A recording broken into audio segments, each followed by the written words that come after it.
Una vez vi el Titanic y cuando comprendí el verdadero significado de la película, se me fue bastante difícil volver a ver su final. El corazón del mar, la Cour de la Mer, fue un collar anteriormente ocupado por Luis XIV, la joya de la corona, hasta ser cortado después de la Revolución Francesa y convertido en un collar que seguidamente estaría en manos de Rose. Brooke Lovett es un cazador de tesoro bastante famoso y criticado por sus métodos y ética. En busca de su obsesión, el corazón del mar, tratando de buscar la habitación de un tal Caledon Hocklin, que le había dado el collar a su prometida. La búsqueda con este pequeño deseo de atención resultó fallida, hasta ver el retrato de una mujer poseyendo el collar la misma noche del naufragio, saliendo en las noticias y demás. La imagen de este retrato llegó a parar a la vista de la verdadera Rose, que sin dudar proclamó que era ella la de la foto. Confiando plenamente en su palabra, sin importar verse ingenuo, quería saber la verdad del corazón del mar. Luis, su mejor amigo, el tanto aficionado, redacta el hundimiento del Titanic como una historia de cómic. Quizás hasta a mí me puede pasar que redactamos algo tan doloroso del pasado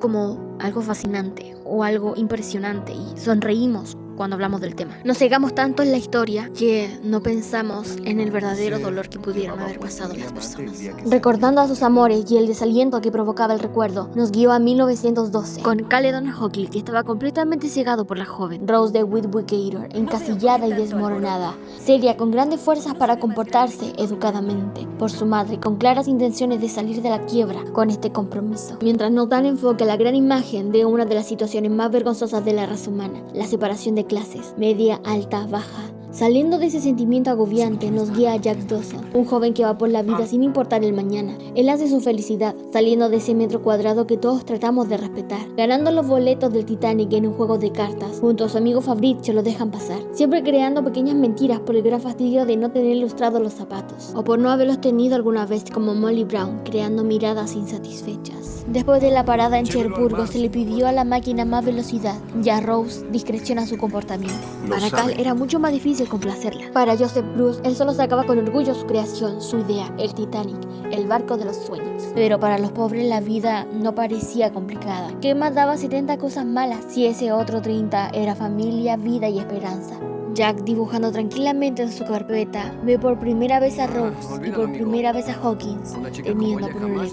Ya en la cena, ese carácter que Rose muestra inquebrantable se quiebra. Corre alterada hacia popa para poder terminar con su vida, pero Jack aparece y la detiene. Muchos hubieran deseado que no lo hubiera hecho, que no se hubiera quitado ni la chaqueta ni los zapatos. Hizo que todo terminara como terminó. Los finales siempre son inciertos. Al hacerlo y casi verse metido en un arresto y malentendido, quedó invitado a una cena por exigencia de Rose.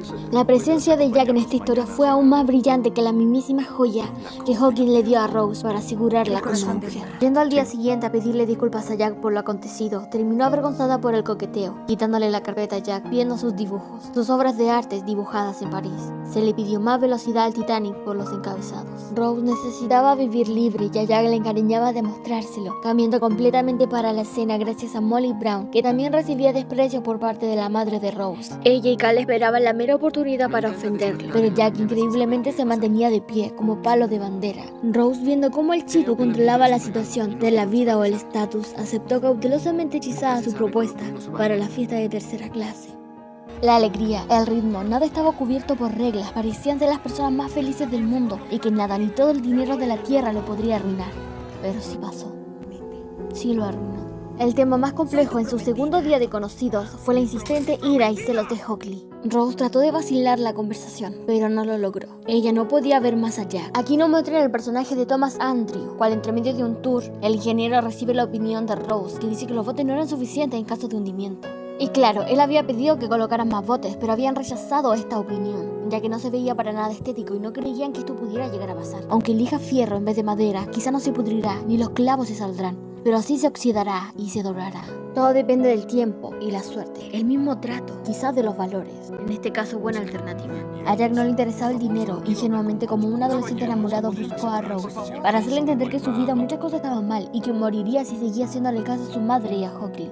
Tú saltas y yo salto, pero Rose se negó. Al ver la monotonía de una madre y su hija, y cómo su estilo de vida sería insatisfecho, caminó hacia él, hacia proa, y Jack le mostró una vez más lo hermoso que puede llegar a ser la vida, y lo que podía experimentar fuera de todo ese metro cuadrado que protege.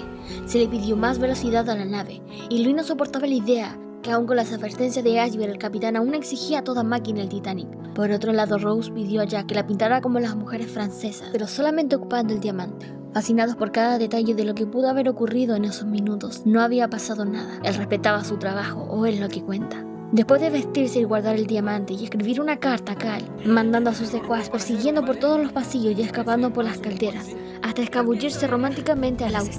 Hockley estaba a punto de perder la cabeza, pero tenía un plan para poder quebrantar esa seguridad que ellos tenían entre ellos dos. Reportándola como perdida, 2 trabajadores logran encontrar el auto, pero ellos no estaban ahí. Y Rose le afirmó a Jack que se iría con él al llegar a tierra, mostrando la distracción de los vigías, y que lamentablemente, quizás por otras cosas, cometieron un lamentable error. Tocando a última hora la campana, el capitán no estaba presente, por lo tal tuvo un reemplazo, un encargado, que empezó a virar y a virar.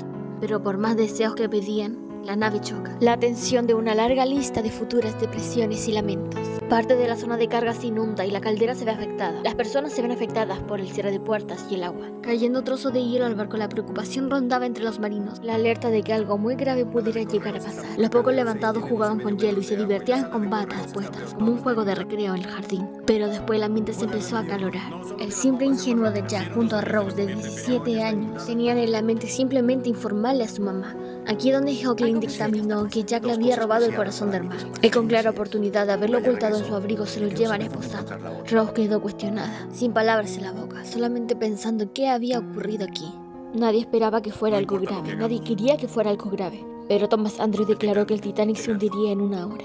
A Cal no le importaba demostrar su enojo delante de otras personas, más en ese momento, tanto le pasaba a los salvavidas con rapidez y con muchísimo respeto. No podría decir de lo mismo de la tercera clase, cuando el suelo ya se estaba llenando de agua, el barco se está hundiendo poco a poco, empezando por la proa. Mujeres, niños, afirma el capitán en shock, después de enterarse que no habían barcos cerca, sino hasta 4 horas. Todo se estaba haciendo mal y Thomas Andrews lo estaba notando. No tan solo que al principio no le dijeron a las personas, priorizaron a los ricos que a los pobres. No fueron justos con el género, simplemente no había organización, y al tiempo de subir a bordo de los botes, la vergüenza de algunos ricos de no querer tener cerca a los pobres.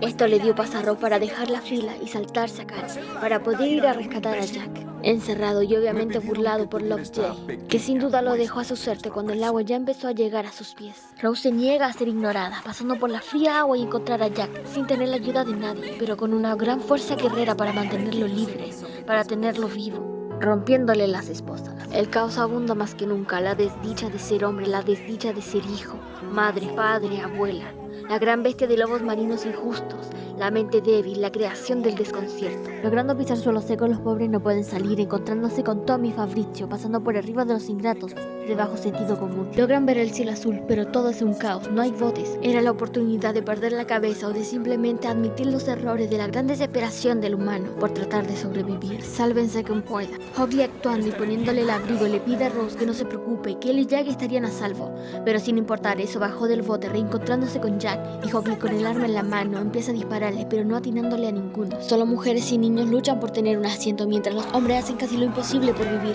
incluso con grandes detenidas y accidentes de vida y fin, siendo atrapados por una avalancha de agua, tratando de lo que cueste sobrevivir, ver la luz de la luna nuevamente. Pero esta vez el barco tenía 2 botes, uno enredado y otro atrapado, sin posibilidades de darlo vuelta. La banda tocando hasta el final, era el punto sin oportunidad, solo correr sin salida.